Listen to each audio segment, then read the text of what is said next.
Hamid official. Hamid official.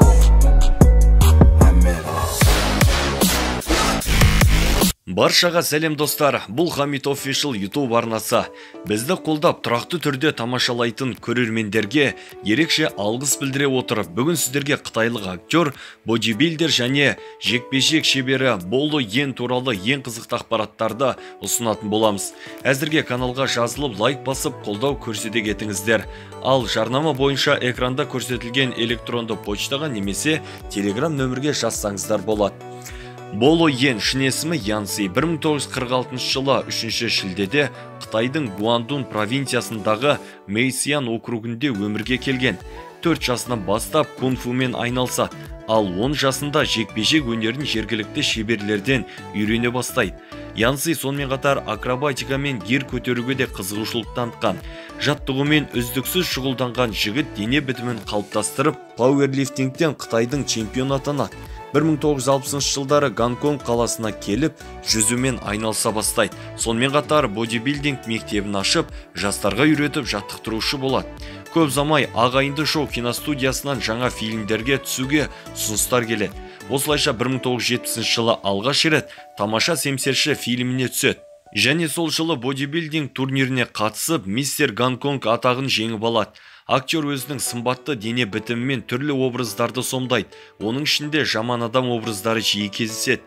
Ол 2 жыл ішінде 14 фильмге түсіп, ағайынды шоу киностудиясынан шығып кетеді. Сол уақытта Янси жекпе-жек шебері киноактер Брюс Лимен танысып қалады. Брюс Ли режиссер ретінде Айдаһар жолы фильмін түсіреді, ал киноға Уинстон сигаретін шығаратын компания демеуші болады. Брюс сол уақытта Янсиді Уинстон сигаретінің жарнамасына түсуге шақырады. Осы түсірілімнен соң екеуі жақсы араласып, Брюс Янсиді өзінің Айдаһардың шығуы киносында жаңа рөл сомдауға шақырады. Дәл осы фильмде актер Боло есімді образы сомдайды. Сол сәттен бастап Боло Йен лақап атымен фильмдерге түсе бастайды. Актер Брюс Лидің тағы бір фильміне түсуді жоспарлайды. Алайда Айдаһардың шығуы фильмі шыққаннан соң 6 күннен кейін Брюс Ли қайтыс болады. Боло Йен досы Брюс Лидің арқасында Қытай еліне танымал бола бастайды. 1973 жылы Боло Йен қытайлық Геркулес жас айдаһарлар фильмдеріне түседі. Актердің әйелі туралы ақпарат аз, алайда 1974 жылы Дэвид есімді ұлы өмірге келеді. Ұлы да әкесінің жолын қуып жекпе-жекпен айналысады. Уақыт өте бодибилдингпен айналысып, бірнеше турнирлерге қатысады. Сонымен қатар әкесі Боло сияқты бірнеше фильмдерге түседі. Уақыт өте актердің Дебра есімді қызы және Дэнни есімді 3-ші перзенті өмірге келеді. Болоның 3 перзенті де әкесінің жолымен жүріп бодибилдермен айналысады. 1977 жылы Боло өзі режиссерлік етіп Шериф Боло фильмін түсіреді және басты рөлді өзі сомдайды.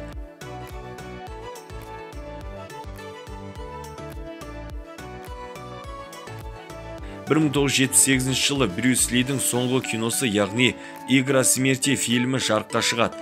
Аталмыш фильмде Боло эпизодтық рөл сомдайды.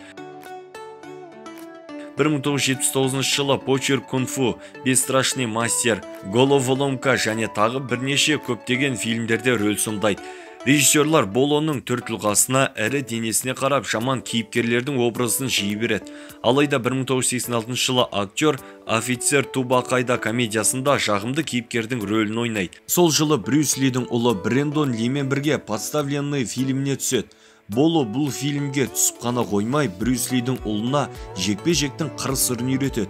Кино мен спортта қатар алып жүрген Боло 1980 жылдың соңында кэмпо спортынан Оңтүстік Шығыс Азияның чемпионы атанады. 1988 жылы актерді әлемге танытқан Кровавый спорт фильмі жарық көреді. Боло Йен бұл фильмде актер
Юки Тагава, Майл Мэдсон секілді американдық актерлар да рөл сомдаған. Сонымен қатар Мурат Бейсенбин, Қарлығаш Мұхамеджанова секілді отандық кино жұлдыздар да бар.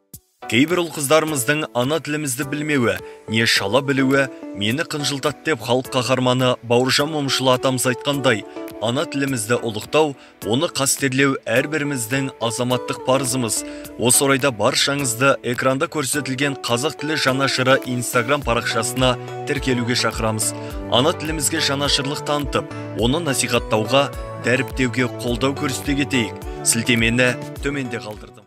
Актер қазіргі таңда Гонконгтағы спорттық коммерциялық ұйымның төрағасы және Тайбэй халықаралық бодибилдинг қауымдастығының менеджері қызметтерін атқарады. Сонымен қатар жанкүйерлермен спортшы жастармен кездесулер ұйымдастырып, шеберлік сағаттарын өткізеді. 76 жастағы актер қартайған болса да, таң азанмен 2 сағат жаттығу жасап, денесін шынықтырады. Спортты жанымен сүйетін актер ішімдік ішпейді және шылым шекпейді. Оның қазіргі таңдағы жалпы табысы $2 миллион құрайды.